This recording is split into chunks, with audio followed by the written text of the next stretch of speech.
ಗೊತ್ತಾಗಿದ್ಯಾ? ದಯವಿಟ್ಟು ನನ್ನೆಲ್ಲರೂ ಕ್ಷಮಿಸ್ಬಿಡಿ. ಕ್ಷಮಿಸೋದ ಅಂದ್ರೆ ನಮ್ಮ ಮನೆಯವ್ರಿಗೂ ನಿಮ್ಗೂ?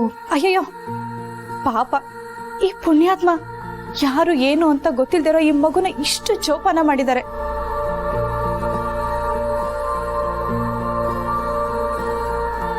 ಇವ್ರ ಬಗ್ಗೆ ಸುಳ್ಳು ಆರೋಪ ಮಾಡಿದ್ರೆ ಆ ದೇವ್ರು ನನ್ನನ್ನು ಮೆಚ್ತಾನ?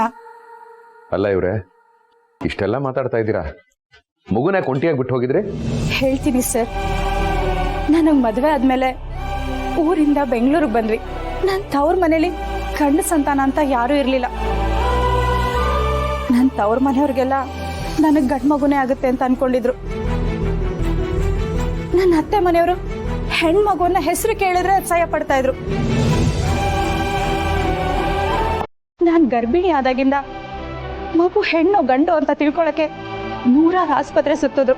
ಯಾವ ಡಾಕ್ಟರ್ ಅದನ್ನ ಹೇಳೋದಿಕ್ಕೆ ಒಪ್ಕೊಳ್ಳಿಲ್ಲ. ಆಮೇಲೆ ಹರಕೆ ವ್ರತ ಅಂತ ದೇವಸ್ಥಾನಗಳನ್ನ ಸುತ್ತಿದ್ರು. ನಾನು ನನಗೆ ಗಂಡು ಮಗುನೇ ಆಗುತ್ತೆ ಅಂತ ಅನ್ಕೊಂಡಿದ್ದೆ.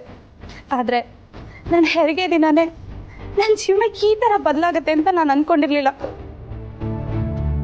ಇವಳು ಹುಟ್ಟಿದ್ಲು.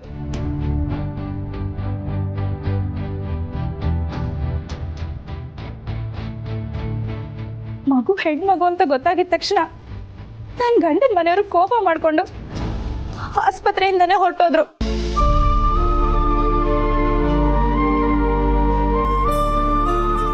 ಅವತ್ತಿಂದ ನನ್ನನ್ನಾಗ್ಲಿ ನನ್ನ ಮಗುನಾಗ್ಲಿ ನೋಡಕ್ ಬರ್ಲೇ ಇಲ್ಲ. ಅದಾದ್ಮೇಲೆ ತವ್ರ ಮನೆ ಸೇರ್ಕೊಂಡಿದ್ ನನಗೆ ಅಪ್ಪ ಅಮ್ಮ ಅಕ್ಕ ಅಜ್ಜಿ ಕೊಡ್ತಿದ್ ಪ್ರೀತಿನೂ ಕೊಡ್ಲಿಲ್ಲ. ನನ್ ಮಗುಗ್ ತೋರಿಸ್ಬೇಕಾಗಿರೋ ಕಾಳಜಿನೂ ತೋರಿಸ್ಲಿಲ್ಲ. ನಾನು ಇವತ್ತಲ್ಲ ನಾಳೆ ಇದೆಲ್ಲ ಬದಲಾಗುತ್ತೆ, ಎಲ್ಲ ಸರಿ ಹೋಗುತ್ತೆ ಅನ್ಕೊಂಡೆ.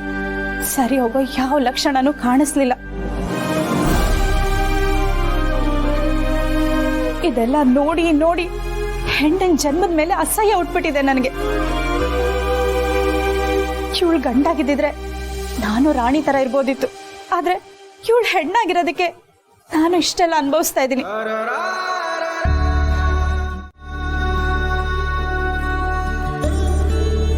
ನನಗೂ ನನ್ನ ಜೀವನದಲ್ಲಿ ಆಸೆಗಳಿರುತ್ತಲ್ವಾ ಸರ್, ಅದಕ್ಕೆ ಹೀಗೆ ಮಾಡಿದೆ.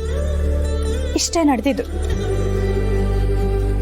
ಇನ್ ಮುಂದೆ ನಾನು ಹೇಳ್ತೀನಿ, ಅಮ್ಮ ಬಿಟ್ಟೋದ್ಮೇಲೆ ನಂಗೆ ಏನ್ ಮಾಡ್ಬೇಕು, ಎಲ್ಲಿ ಹೋಗ್ಬೇಕಂತ ನಂಗೆ ಒಂದು ಗೊತ್ತಾಗ್ಲಿಲ್ಲ.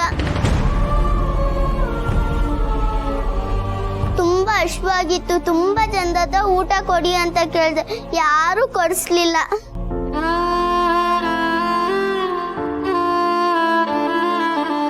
ಅಮ್ಮ ಬರ್ತಾಳ ಅಂತ ಕೇಳಿದೆ, ಅಮ್ಮ ಕೊನೆಗೂ ಬರಲ್ಲ ಅಂತ ಗೊತ್ತಾಯ್ತು. ತುಂಬಾ ಹಶ್ವಾಗಿ ಊಟನೂ ಸಿಗ್ದೆ, ಏನ್ ಮಾಡ್ಬೇಕಂತ ಗೊತ್ತಾಗ್ದೆ ಒಂದ್ ಮೂಲೆಯಲ್ಲಿ ಕೂತಿದ್ದೆ. ತಾತ, ಪ್ರಣಿ ಅಕ್ಕ, ಸ್ಕಂದ ಅಣ್ಣ ಬರ್ತಿದ್ದಿದ್ ನಾನು ನೋಡ್ದೆ.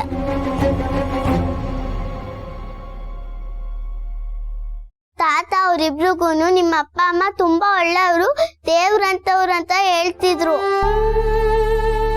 ಅದನ್ನ ಕೇಳಿಸ್ಕೊಂಡು ನಾನು ನಿಮ್ ಮನೇಲಿದ್ದ ಚೆನ್ನಾಗಿರ್ಬೋದಂತ ಬಂದೆ. ನನ್ಗೆ ಇಲ್ಲಿದ್ರೆ ಏನು ತೊಂದರೆ ಆಗಲ್ಲ, ಟೈಮಿಗೆ ಊಟ ಸಿಗುತ್ತೆ ಅಂತ ಬಂದೆ. ಊಟಕ್ಕೋಸ್ಕರ ಅವ್ರು ನನ್ನ ಡ್ಯಾಡಿ ಅಂತ ಸುಳ್ಳು ಹೇಳಿದ್ರು. ದಯವಿಟ್ಟು ನನ್ನನ್ನು ಕ್ಷಮಿಸಿ.